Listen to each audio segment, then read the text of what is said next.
안녕하십니까? 속물경제 소비자TV의 이성구입니다.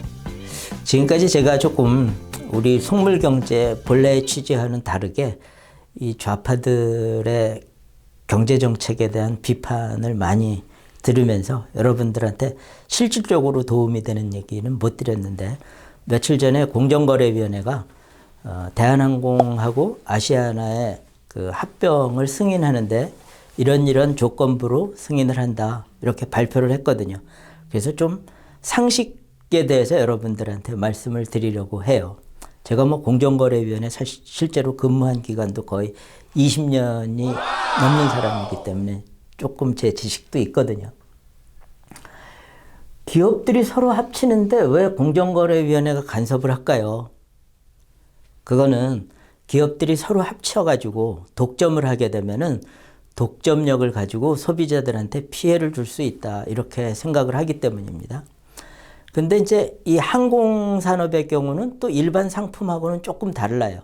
그러니까 일반 상품의 경우는 예를 들어서 펩시하고 코카콜라가 합친다 그러면 콜라 시장을 거의 독점하게 되겠지만, 그거를 시장별로 나눠볼 필요는 별로 없어요. 전라도 따로, 경상도 따로, 혹은 미국 따로, 한국 따로. 왜 그러냐면 코카, 펩시가 모두 거의 비슷한 비율로 양쪽에서 여러 시장에서 다 팔고 있으니까요. 그런데 항공은 노선에 따라서 경쟁 상태가 굉장히 다릅니다. 예를 들어서 요번에 합치게 되면서 그 외국 노선의 경우에 한 10개 노선이 보니까 아시아나하고 대한항공 외에는 출항하지 않고 있었어요. 그러면 10개 노선은 한 개 회사로 독점이 되는 거죠. 그리고 국내선도 가는 지역에 따라서 국내선은 이제 아시아나, 대한항공, 그리고 저가항공사라고 얘기하는 이것들이 하고 있는데, 또 아시아나하고 대한항공도 각각 어떻게 돼요? 대한항공은 진에어, 아시아나 같으면 제주에어, 서울에어, 이렇게 이제 계열사들을 갖고 있다 보니까 또 독점하는 노선들이 생기게 되는 거죠. 그러니까 합병은 허락을 해주되 그런 독점 노선에서는 일부 운행하는 운행권을 다른 회사한테 팔아라, 이렇게 지시를 하게 되는 겁니다. 그러면 아시아나하고 대한항공이 합쳐지더라도 노선별 독점은 없어지는 거죠.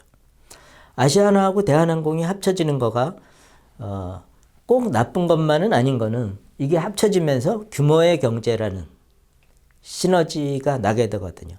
그러면 조금 더 서비스를 잘 할 수도 있게 된다, 이런 겁니다. 물론 이번에 이 합병이 일어난 거는 아시아나가 전에 대우건설을 사고 그러면서 이 재무적 투자에 실패한 거에다가 코로나로 인한 이 여행객 감소로 인해 가지고 경영이 굉장히 어려운 게 한 원인이었겠죠.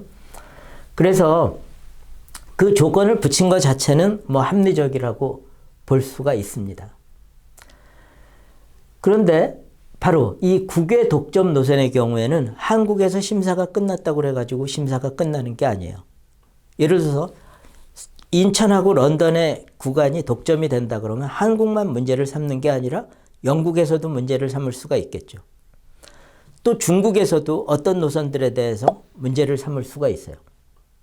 그렇기 때문에 앞으로 EU, 미국, 중국, 이런 여러 국가에 7개라고 나와 있습니까? 7개 국가의 심사를 거쳐야지 실제적으로 완성이 된다고 합니다.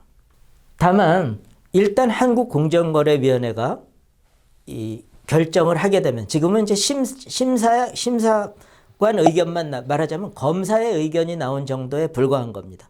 그러니까 공정거래위원회에 있는 심사관이 이런 조건으로 하면은 합병을 허락해 주시죠 하고 공정거래위원회 전원회의에 올리게 되는 거죠. 그리고 그 전원회의에서 다툽니다. 대한항공하고 어떻게 돼요? 이 심사관하고 대한항공은 아닙니다. 그냥 우리한테 독점해 주더라도 우리가 더 잘할 수 있어요. 오히려 시간대를 지금까지는 독점했기 때문에, 서로 경쟁하다 보니까 좋은 시간대만 투입해가지고 소비자들이 불편했는데, 이제는 시간대를 좋은 시간대, 나쁜 시간대, 나쁘다기보다도 소비자가 좀 적은 시간대에도 배치를 해가지고 소비자를 편리하게 해드릴 거예요. 그러니까 팔지 않게 해도 괜찮습니다, 이렇게 하면서 서로 다투게 되겠죠. 그래서 그 결정이 아마 한 내년 3, 4월경에 나올 거라고 그래요. 그러면 일단 둘이 합병은 할 수 있습니다.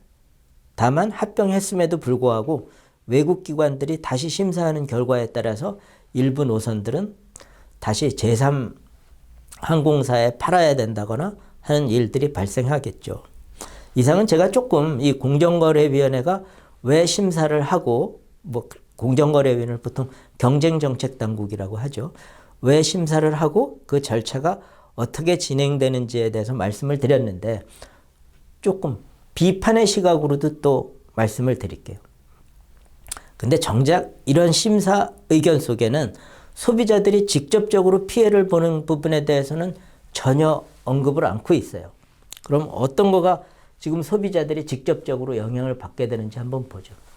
여러분들도 대한항공이나 아시아나항공의 수만 마일 혹은 수십만 마일의 이 적립 마일리지를 갖고 있을 거예요. 그거는 비행기를 탔을 때 받은 보너스 마일도 있고 또 신용카드를 쓰면서 받은 마일도 있어요. 신용카드를 쓰면서 받은 마일은 실제는 여러분이 돈을 낸 거나 같아요. 왜 그러냐면 신용카드 회사들이 1마일당 뭐 정확하지는 않지만 10원 내외 금액을 주고 대한항공에서 사온 거거든요. 그래서 아시아나는 그 부채를 한 9천억으로 평가하고 있다고 그래요. 이것도 좀 저평가된 겁니다, 실은. 단순히 신용카드 회사에서 그 마일리지를 살 때, 그러니까 이 사람들이 신용카드 회사에 마일리지를 팔 때 받은 금액을 기준으로 계산한 거거든요. 실제로 비행기를 타면서 얻을 수 있는 소비자의 이익은 이거보다 훨씬 큽니다. 왜 그러냐면 비행기 값이랑 비교해 보면은 대한항공은 한 2조 5천억 정도 된다고 하는데, 아시아나 항공하고 대한항공의 이 제휴 회사들이 달라요. 아시아나 마일리지를 가지고 아시아나만 타는 게 아니라 뭐예요? 소위 스타 얼라이언스라고 돼 있는 다른 항공사들의 비행기도 탈 수 있거든요. 그게 유나이트에어, 뭐 루프트한자 이래가지고 한 26개.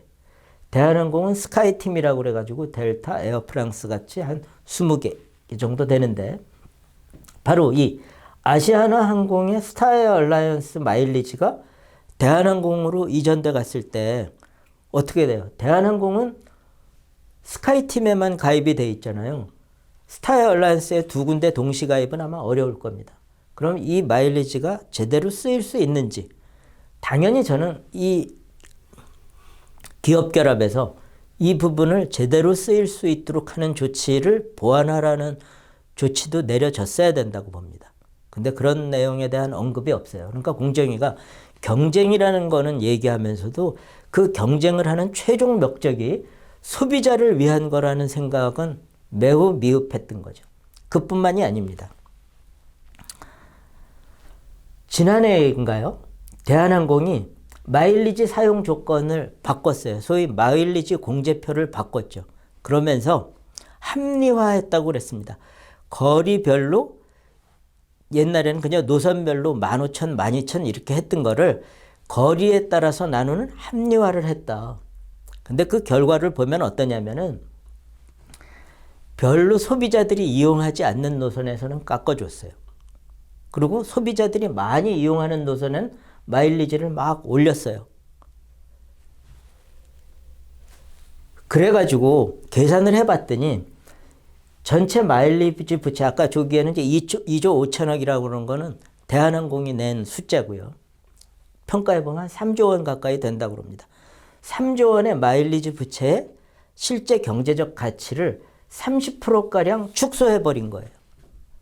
이거는 거의 범죄 행위거든요. 말하자면 이런 거예요. 여러분들이 동네 사람들한테 아니 제가 동네 목욕탕인데 쿠폰을 줬다고 그럽시다. 그래서 한 번 올 때마다 쿠폰 하나씩 주는데 10개를 주면은 한 번 공짜로 이용할 수 있습니다. 이랬어요. 그랬다가 갑자기 우리 이 목욕탕 이용권을 15개 가져와야지 하나씩 해줄 겁니다. 이렇게 바꾸는 거나 마찬가지고, 더구나 그거는 올 때마다 그냥 공짜로 한 거니까 그래도 문제지만 일부는 쿠폰을 팔았다고 그럽시다. 그런데 그 판 쿠폰이 원래는 한 장당 200원씩 팔아가지고 2,000원이면 한 번 오는 거였다면은 갑자기 15장이어야지 온다는 거예요. 그렇게 따지면은 이런 거죠. 자기가 스스로 부채를 탕감하는 일. 그러니까 채권자가 스스로 나 지금까지 너한테 3억 빌렸었는데 우리 사정이 나쁘니까 1억은 탕감하는 걸로 할게 하는 얘기를 마일리지 공제표를 이렇게 조정해서 했다고 했던 거죠. 근데 이제 소비자 단체에서도 문제 삼았었지만 워낙 여행 산업, 항공 산업이 어렵다 보니까 참고 있었던 거죠. 근데 이런 식으로 아시아나 항공하고 합병하고 하는 경영 합리화를 하면서 오롯이 부담은 소비자들한테 넘기려고 하는 일은 대단히 잘못돼 있다는 거죠. 공정거래위원회는 당연히 대한항공하고 아시아나에 대해서 소비자의 피해가 없도록 하라는 조치도 병행해야 했습니다. 만일 그런 일을 하지 않는다면 공정위는 직무유기를 한다고도 볼 수 있습니다. 그리고 소비자 여러분들도 이런 부분에 대해서 강력하게 항의해야 됩니다. 어쩌면 오늘 이 대한항공과 아시아나 합병에 관한 이야기가 2022년의 첫 콘텐츠가 될지도 모르겠습니다. 새해 바라시는 일 모두 잘 이루어지시고 건강하시기 바랍니다. 그리고 여러분들의 협조 덕분에 이제 구독자가 거의 5,000명에 이르게 됐습니다. 앞으로도 열심히 하겠습니다. 경청해 주셔서 감사합니다. 구독과 좋아요 부탁드립니다.